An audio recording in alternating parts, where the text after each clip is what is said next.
I've been talking about the work of the designer. So now I want to go into some detail of the actual costume paperwork that is part of the work of the designer. So today I'm going to go over the top of the list. So I'm going to go over notes, charts, plots, detail lists, and build charts. All right, let's start with script notes. So we've talked about reading the script, underlining or highlighting, or however you need to note things, but sometimes you just need like a cheat sheet that gives you information without having to flip pages of the script. So this is an example of one of those ways that I take notes from a production of Chekhov's Three Sisters. You'll notice there are at least 3 different colors of ink on here. That means that 3 different times I came back to this and added information. So of course I started before the play was even cast and I had the list of characters. And then upon reading the script, I knew that there were at least 2 to 3 costumes and I wrote that out. I came back when I had cast names to put with it. I came back when I had other details. I knew that Act 2 was happening at 8 p.m., but later I realized that it was happening at mid-February. That's important because mid-February is different than mid-July, particularly in Russia. So you can see how this way I have sort of a quick cheat sheet of now what was I thinking for that costume?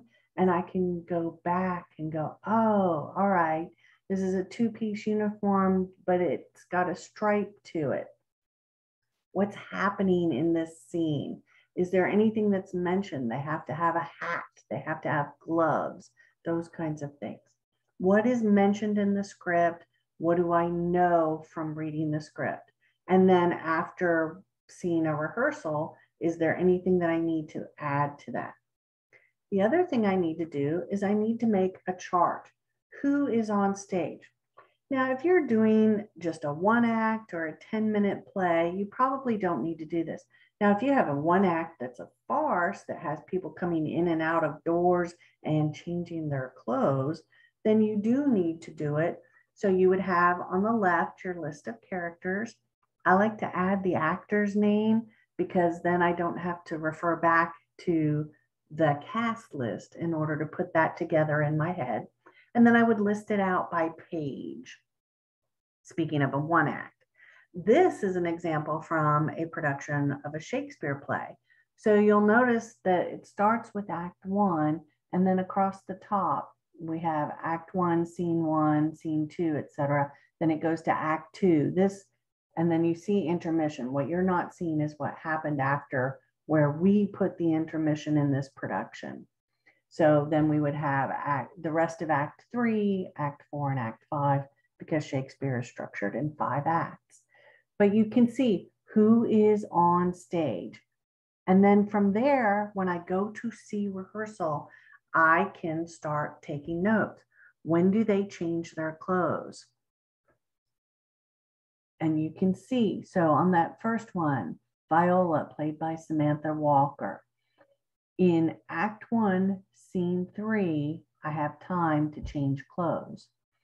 For the next one down, Olivia, I hand wrote in, change clothes there under Act 2, Scene 4. So we've got plenty of time. We've got time I need to distress people, I need to do. This is a way that I can see how much time do they have. Now, if you go further down, most people have X's in their box, and that means they play the same character throughout. But when I have a letter in the box, that means they're going to play a different character. So for example, if you look at Ben May played the Reverend and a sailor. So in Act 1, Scene 2, I have an S because he played a sailor. Later, after intermission, there'll be an R, I believe, for playing the Reverend. And I may have put a character's name there. Maybe I put priest there. So I might have P for priest. He looked more like a reverend. We had said it in the 20th century, in the 1950s. So you can see how you can use this to decide, oh, I need to design a costume that is quick rigged as opposed to a costume where they have plenty of time to change their clothes. Or I can do whatever I want because they have plenty of time to change their clothes. The way I generally do the math is I count a page of script as approximately 60 seconds. So if you've got 5 pages of script, you have approximately 5 pages for the actor to change their clothes. If you've got half a page, then you have approximately 30 seconds for the actor to change their clothes. This is where we start putting those a little more firmly. And then when you go to rehearsal, you can actually time it and go, oh, there's a lot of action there. So that page is actually 90 seconds long. Or there's very little happening on that page. So that page isn't 60 seconds long. It's only 45 seconds long. So it gives you an approximate so you can start thinking. All of this is about thinking before you draw something that just gets thrown out because it's not appropriate. Here's another example of a chart with a lot of notes written on it. And this one, as a large musical, featured whether this one was built by, I should say, the stage manager and given to me as the designer. So a small E meant they were appearing in the ensemble. A large S, a capital S, meant that they were featured singer in that scene. And a capital X means that they were in the scene, but they were not a featured singer. So you can see how many people were on stage and what they were doing. And I don't remember what my highlighting means on here. It was a long time ago, but I have a lot of different notes that I would put in there. There's a lot that happens on stage that you need to think about. All right, so what is a plot? A plot in theater is a list. That's what it is. It's a list. And here are 2 different ones. The one on the left is from How to Succeed in Business Without Really Trying. And then there's one on the right from a different play. So on the left, you'll notice that each costume has a distinct number. 1 through on this page goes through 28. There were actually a lot more costumes in this show, but this is just 1 page. You'll notice that with each actor, we do not begin again with the number 1. We continue so that at the end, we can say exactly how many costumes are in this play. So you list out each character, and if you know the name of the actor, then you can list the actor's name and their costumes. So for example, J.T. Hearn as Finch wore coveralls and then a suit and then a mailroom and then trench coat and then another suit. And you'll notice out to the right, I put in which scenes they wore those. So the coveralls are worn in Act 1, Scene 1. The suit is worn in Act 1, Scenes 1, 2, and 7 through 14. Then the mailroom outfit is worn in Act 1, Scenes 3 and 4. So I have an idea of what costumes I need and what they're worn. Now this one, I do remember why I color-coded this. I color-coded the How to Succeed list with the yellow. The yellow ones are the costumes that were being rented because this was a huge, huge show. There were over 88 total costumes in the show. And so I needed to rent some things. We could not produce all of this in 3.5 weeks in a university costume shop. Now you'll notice the one on the right. And the one on the right is a list for another show. And you'll notice it's a different page because the costumes start with number 44 and go through 60. So this is the last because I know there were 60 costumes in this show. But you'll notice at the beginning, I don't really know exactly what people are wearing. So costume number 45, Denise playing the character of Lucy Drury. I know that it's the year 1982. I know she's appearing on a TV show that she is very pregnant, and this is in Act 2, Scene 2. That's what I know. That's what the script has given me. Then I will take that and I will make a detail list. The detail list is going to tell me what that costume looks like. So if you go back and you look at the one on the left, it says suit. Well, a suit has many pieces to it, as does costume number 48, baby shower, very pregnant, Act 2, Scene 1. Okay, so this just gets me started. It also tells me, number one, how many costumes are in the show? How many people do we need to work on it? How much money do I need? So this is going to be able to tell me how much is it going to cost for us to do this play. I will do this a lot. For example, this semester on Ajax in Iraq, when I got that script, the very first thing I did is I counted the bare minimum of modern soldiers we would need to do that show.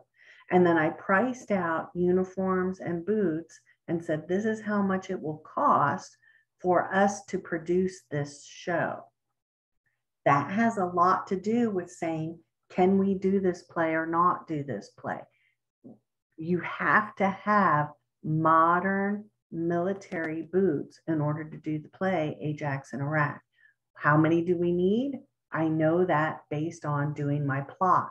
From my plot, I can research how much do the boots cost, how much do the uniforms cost, and I can multiply that out and go back to the producer and say, this is just for this part of this show.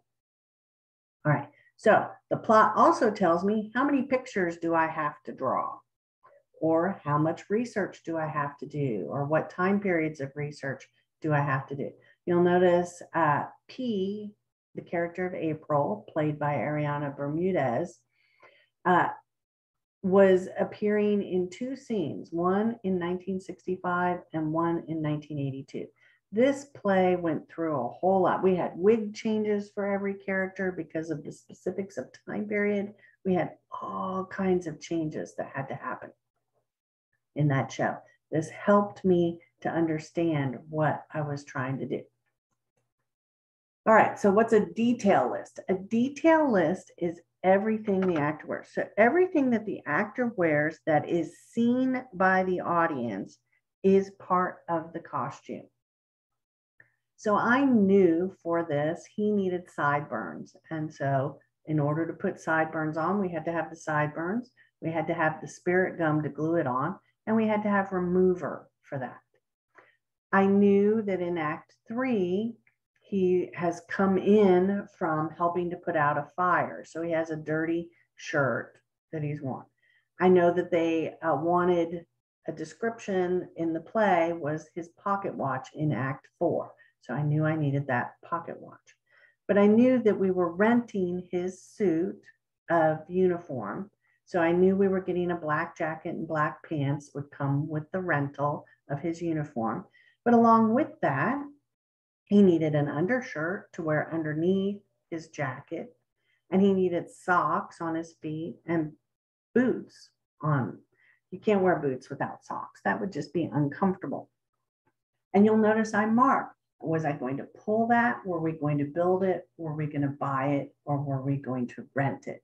So I could say, this is where I'm going to get this from.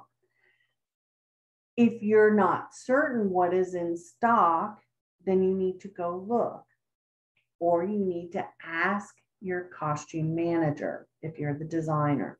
But a lot of times you have the ability to go into stock and say, okay, we're going to have to buy this. We're going to have to build that. So we did build a lot of things for this.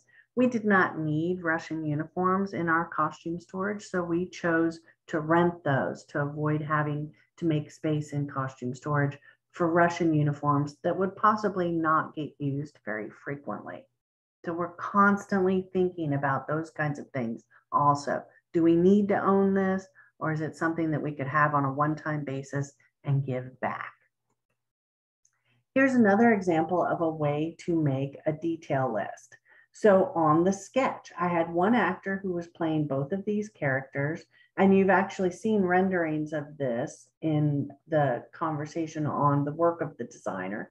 So there's Duke Frederick and Duke Seigneur, Duke Frederick in the city, Duke Seigneur in the forest, and how we did those changes and exactly what was needed to make those characters. You notice there are a couple little notes about whether I needed to buy something or whether we were going to build it or pull it.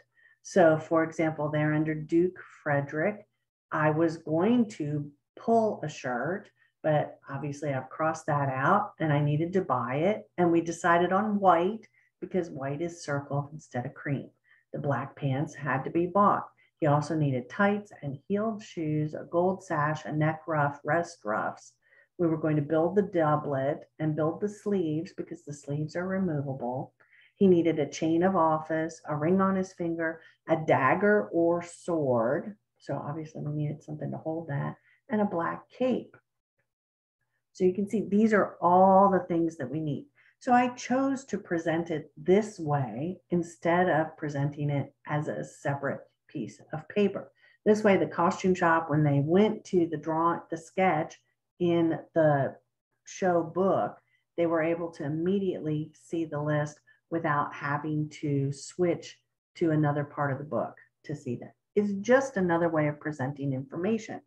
Now, since for your project, you need to present either research or a sketch or a collage of some sort of your character and a detailed list of what that character is going to be wearing, you could present it in this manner. Remember, I usually start, there are two different ways, or three different ways really that you can start. You can start at the top of the head and go down the body. So a man in a business suit from the top of the head going down needs an undershirt and a shirt and a necktie and a vest and a jacket and a pair of pants and belt or suspenders to hold that up, and socks and shoes. And then you need to think about, does he have a lapel pin from his fraternity? Does he have his college ring on? Does he have a wedding ring on? Does he have a wristwatch or a pocket watch? You start adding those details in there. And those details are what complete the look of that character. If it's important to that person that he have on his fraternity lapel pin and his college ring, what does that say about that character? You can also do it from the bottom of the feet going up. So you can start with the shoes and the socks and go up to the necktie. You can also go from the inside out. So particularly when people are changing their clothes a lot, I will start with the things that they keep on for the entire show. So an undershirt and their socks, and maybe a white dress shirt that they keep on, but they change their necktie and they change their suit, then I will list those in the order that they're worn. He starts in the blue suit and then he goes to a brown suit and then he has a black pinstripe suit. So I'll list out what is suit. Is a suit pants and a jacket, or pants and vest and a jacket? Is it a double-breasted suit or a single-breasted suit? You have to think about all of those details. You can't just say suit. On the plot, you can say suit. On the detail list, you have to be detailed. Single-breasted, blue jacket, blue trousers. Obviously no vest in that one. Or double-breasted, brown jacket, brown vest, brown trousers. Generally speaking, you don't wear a vest with a double-breasted jacket, but that's okay. You can, because, oh, he takes his jacket off for scene 2 and we don't have time to change his clothes. So he just takes his jacket off and we see him in his vest later. You can do things like that. All right, so the final thing I want to talk about today is a build chart. Once you've decided what needs to be built for the show, then either the costume designer or the costume manager will make a build chart.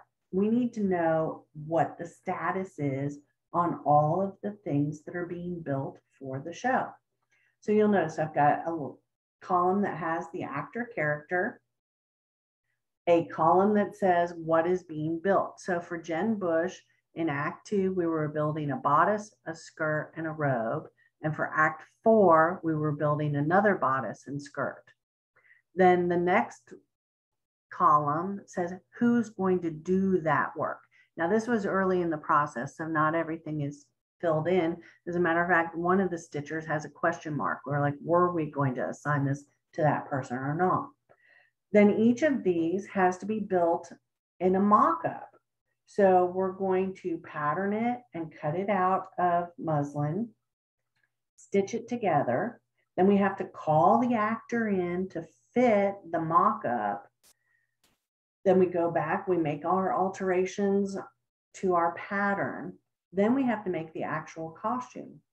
We have to cut it out of the fashion fabric, stitch it together, call the actor in for at least one fitting, alter that costume, possibly call the actor in for another fitting, and then we have to do the finishing on it. So you don't see that whole chart. The chart is actually very long because there's finishing to do. We might be doing some embroidery or some bead work. There's hand stitching to do at the end that someone who is finishing the costume would do. And so you would know what the status was. Are we ready to fit this actor? If everything up to fit was filled in, then we'd be ready to fit that actor. Is it worth calling the actor in to fit one piece when we're molding 5 pieces? No, that's a waste of the actor's time. We need to get everything or as close to everything ready to fit before we call that actor in. So again, it's just another way of organizing the work that we do in costumes. All right, your final design project. The name of the play is A Solid Home. It is posted on D2L for you to read. The paperwork that you need to include in that project are your play analysis and character analysis, which I've already talked about. And then today we talked about the costume plot and the detail list for each of those costumes, right? So that needs to be included in your final design project. If you have any questions, don't hesitate to contact me.